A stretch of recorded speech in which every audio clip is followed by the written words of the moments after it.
We made mistakes. Of You course, admit of that course, you all made yes. mistakes. I mean, we made mistakes. Because these reforms are not really people friendly, are they? It is. Politically also, it might not look healthy on the government. Is this something that we could have avoided? Well, to a certain extent, yes. Are we giving in too much to the IMF as well as part of attempts to recover? Well, it's not a giving in to somebody, but I think it is establishing financial discipline within the country.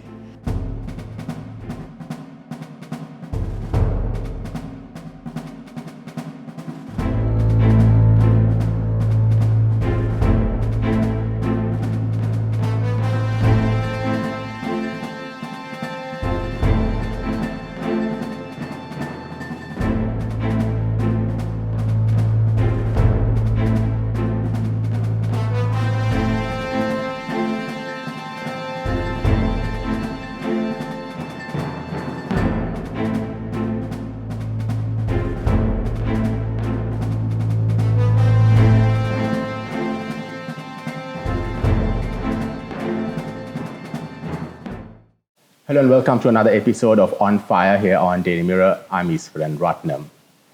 The economy in Sri Lanka is in shambles. The current administration is, of course, trying to resurrect the economy, but there are some issues that we are facing on the way. Joining me on the program today is State Minister of Finance, Shehan Semasinghe. Minister, welcome to the program. Thank you. So, in your own words, Minister, what is actually the state of the economy in Sri Lanka right now? Well, right now the state of the economy is extremely poor. The government is trying its level best to make sure that people get the essentials so that they will have a minimal requirement sufficient at the moment.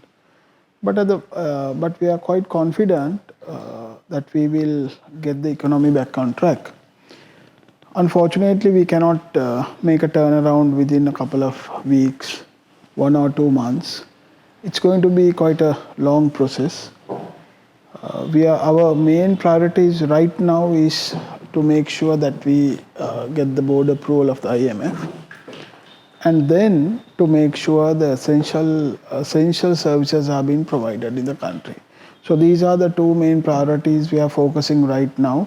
We know it's a difficult time for everybody, not only for the government. People are facing a severe increase in their cost of living.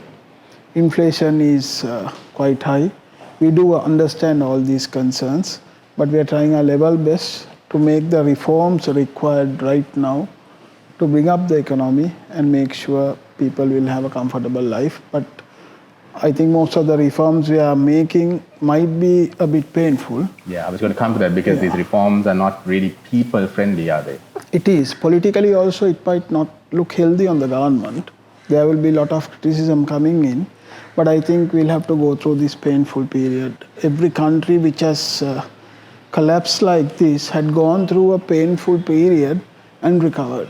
So it is difficult, but we'll ensure that we get back the economy on track. Is this something, because you were part of the past administration as well, is this something that we could have avoided?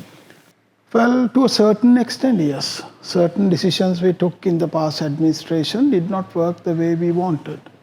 Also, certain information which has been furnished basically did not help us to continue with a strong development in the economy.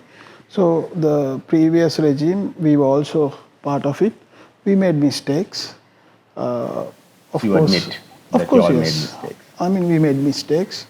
We should have. Do you agree that now there have been, fingers being pointed saying that certain individuals should be held responsible? Well, in my opinion, I think there is no point in putting the finger on anybody.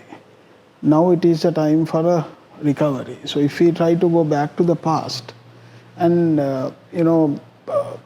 elaborate who made a mistake, why they made a mistake, at which point they made a mistake, we will not have a recovery. Should there be accountability as well? There should be accountability. Right now, our main focus, most utmost priority is to restore the economy. We have done it partially. I'm not saying it's restored fully, but we have done it partially. The fuel supply is taking place, the electricity supply, the power cuts have reduced. We have managed to get the foreign currency allocated to most prioritized areas, especially the essential items. So we are making a progress, and we have gone in for the reforms mainly to increase revenue in the country. Our revenues dropped down to 8.7% as against GDP, which is quite low. But people can explain this in a different way also. They can question us, why did you all in the previous regime reduce taxes? Yes, we reduced taxes with a different ambition, but unfortunately it was that with elections in mind that taxes were reduced? Well, it was included in the manifesto too, but we wanted the economy back in track, but unfortunately it did not work because the COVID also had a lot of pressure. Then globally the economies were shrinking. There was a food shortage coming up. So all these we had to pay for it. I think we also need to learn from our own mistakes and make sure that people get a healthy living standard. One of the concerns or one of the allegations was that we went into too much debt in the past as a result of some of the infrastructure development projects that we took forward. Well, as of now, our debt is not sustainable. The IMF, the World Bank, all the donor agencies have informed us that, and we are experiencing the repercussions of it also. But I won't say that. Going in for debt was done by only one government. If you go back to the history, you can go 30, 40 years backwards, but I don't think at this juncture it's going to help us. But as you say, there should be accountability, and if somebody has done wrong, should be punished according to the legal system. We can't do the way we want. The judicial system has to be should do it, and we are now making reforms, discussing with our creditors. We are following the guidelines and the discussions we had with IMF to make sure that Sri Lanka is a credit-worthy country. So that is what we are trying. The central bank, the Ministry of Finance, with the guidance of the President and the Cabinet, the government, we all are trying our level best to make sure at least by end of December for us to get the approval of the board of the IMF. Are we giving in too much to the IMF as well as part of attempts to recover? Well, it's not a giving in to somebody, but I think it is establishing financial discipline within the country. So if you see, if somebody says, yes, we are giving in, I don't think the reform should be looked at that angle. Because if you don't do the reforms, we will even be at a worse situation. So it's easy to talk, it's easy to criticize, it's easy to tell, but we all should get together and make sure that we come out of this mess. When we come out of this mess, I think we all can do politics. But up until then, let's be together and make sure that people are safe. Are you confident? I asked this because in the past, the SLPP was critical of Ranil Wickremesinghe's economic policies. Are you confident that he can deliver now when the policies that he's leading this government through is suitable for the country? Well, I think Mr. Ranil Wickremesinghe also has no other options. We are compelled to do these reforms.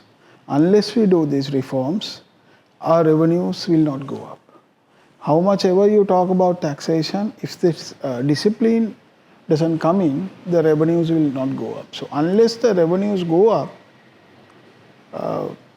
we'll find it difficult to maybe to give the free education, free health, or any other. So then by the looks of welfare. it, Minister, it looks like it's not Ranil Wickremesinghe who is running the government, running the country. It's the IMF. Because now we are doing everything, all the reforms, proposals, everything that the IMF is wanting us to do is what we are doing. No, I don't agree on that. There had been discussions. The discussion papers were put on table. There were discussions. We have agreed upon what we can deliver. Certain conditions were changed. But you must look at it in a positive way. This is a way out of this critical economic crisis. And this is the worst crisis we are ever going through. We have never had this before. We have not heard about Sri Lanka. So the reforms, once it is done, if we continue with the reforms and make sure that this financial discipline is brought into the economy, we will ensure that there won't be any other catastrophes taking place in the future. 10 years down, 20 years down, no such situation will arise. So that is what our plans are. Is there progress in the debt restructuring negotiations with China, with India and Japan? Well, it's a good question. 2 weeks before, His Excellency the President chaired a meeting with all the ambassadors. We put down the plan what Sri Lanka is planning to go through. We got very positive notes from all the ambassadors. Then the central bank governor, together with the secretary of the Ministry of Finance, spoke to the creditors, the bilateral creditors. They had many questions to clarify, because in this time there are different rumors getting circulated. So they also might be worried, the creditors might be worried. They explained the situation. Right now, we will adopt a very fair and a transparent policy with all our creditors. So there is a progress. For us to go back to the IMF, we need to agree upon debt restructuring. So until we create this common forum, debt sustainability analysis will not be shared with any of the creditors. So we will discuss, the preliminary discussions have taken place. All have given us a positive response. They all are coordinating. So once this agreement comes upon, the common forum will be set up. So once this common forum is being set up, the debt sustainability analysis will be shared with everybody. Is this Cold War between India and China affecting Sri Lanka in any way as far as, trying to reach an agreement with either country? Well, I don't agree that, this Cold War is affecting Sri Lanka. I think any creditor asking for clarification, I don't see as a Cold War. I think they will want to clarify the status, how they are going to be treated. So that is why we ensured that we will only have a transparent and a fair decision with everybody. So I don't think we should get in between any of the wars. And the president, in his speech in Parliament, he said that come January, February next year, that the situation might get worse because of the global situation as well. Yeah, the global situation might affect us. If you see, yes, at the moment the crude oil prices are coming down, but again the predictions are that the crude oil prices will go up. So similarly, we will have to face these circumstances which is well beyond our control. For that, we are preparing the country, especially to ensure that there is no food shortage, and to make sure that vulnerable communities are being looked after by the government. And I must also say that the IMF has never discussed, or the IMF has instructed Sri Lanka to cut down any welfare benefits which people are enjoying now. The only direction and the discussion we have had is that the most required people should get welfare benefits. So we are now streamlining the welfare benefit schemes to ensure that how we are going to accommodate almost 800,000 people who are in the wait list, how to accommodate that amount, as well as whether if there are any families left out to take them inside to these schemes. So I think we have also understood the gravity the lower segment is facing. So we are trying to give solutions for that also. These vulnerable communities have been finding it really difficult over the past couple of months, and even now, when you go out to them, they say that, you speak about giving some sort of assistance, but they say that they are not getting any assistance right now, that they are finding it even more difficult. I think this is the problem we have. There are quite a number of schemes when it comes to a welfare scheme, but the beneficiaries still complain. Certain people complain that they are not in the correct slab of receiving the benefit. The others complain they are not being selected. So right now we are adopting a digitalized system. All the government officers will collect data. The welfare benefit board is leading that program. So they will put everything into one paper and make sure we select the most required families to receive benefits. What is the current administration doing with regards to the loss-making state institutions? We have about 400 and little above 450 state-owned enterprises. And then we have 52 where we name them as most critical ones. But most, I'm not critical in the sense what they say, the strategically important SOEs. So out of this 52, it doesn't mean that this categorization has taken place based on their profits or loss. Yes, that is one, but we have also taken into consideration the service they extend to the general masses. At the moment, we have set up a unit to analyze and see what is the best way of restructuring. In general, people also feel that loss-making institutions should be restructured and make sure that loss burden will not pass on to the people. So that is one concern the general masses have. I think we also should look at very seriously on that, because you continue with a SOE which makes continuous losses, and eventually that is directly passed to the people of Sri Lanka. So now if you take a situation like today, the inflation is, they are finding it difficult to cope up with the inflation. And then on top of it, huge losses also have to be borne by them. So this we are looking at. I cannot exactly say what type of restructuring we will do right now, but we are definitely planning to restructure, reform, and make sure state-owned enterprises will not be a burden to the economy. Fourth city was another concern that had been there when Ranil Wickremesinghe came into office, initially at least. Not now, but in 2015. He had a plan, he wanted to make that the financial hub of Asia. Is that project also still going forward, or is there a new idea that is being brought in for the port? Primary intention of the port city was to make Sri Lanka a financial hub. But if you see right now, our debt is not sustainable. We have been listed, our creditworthiness is at stake now. And then we will not have, in a situation like this, we will not have investors coming and investing.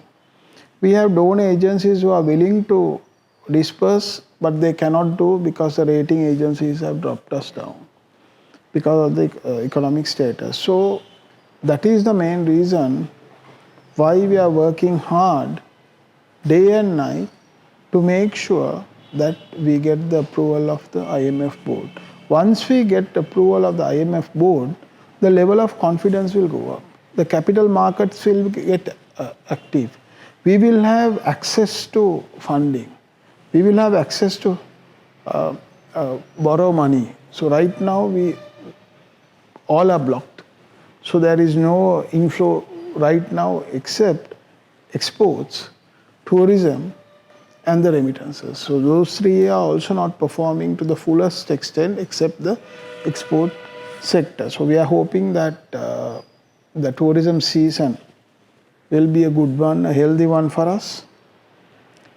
And the remittances will come in, because if you take the remittances, there was a big negative publicity on remittances, like making people scared not to send their money through the banking system. But we can see a slight improvement in that. So we are managing. It is a difficult period, a difficult task, but we are managing with difficulties. What sort of assistance would you be looking for from the diaspora? Because they have also offered various forms of assistance, including financial. Would the finance ministry be reaching out to them as well? The president, as the finance minister, and the president has already reached them. Yes, the diaspora communities would have had certain grievances. If you see the approach of the governments, the way you express your ideas, they would have had grievances. But I think now you will not see these kind of people expressing their views, representing the government. So the diaspora community is always welcome. We hope they will also, they are also part of Sri Lanka, so that they will also come and help Sri Lanka to